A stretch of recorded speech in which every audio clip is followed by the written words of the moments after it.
মাননীয় প্রধানমন্ত্রীর সাথে আমি দেখা করেছি এবং দেখা করে মাননীয় প্রধানমন্ত্রীর হাতে একটি প্রস্তাব তুলে দিয়ে এসেছি আপাতত,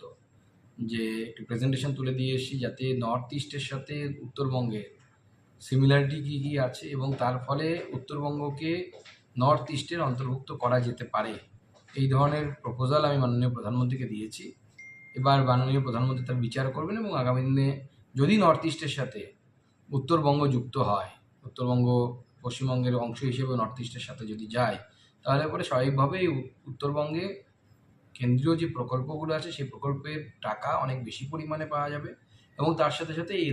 এই এলাকা অনুন্নত এবং এই এলাকার উন্নয়ন হবে এবং আমার মনে হয় রাজ্য সরকারেরও এতে বাধা থাকবে না বা রাজ্য সরকারের সহযোগিতা আমরা পাবো।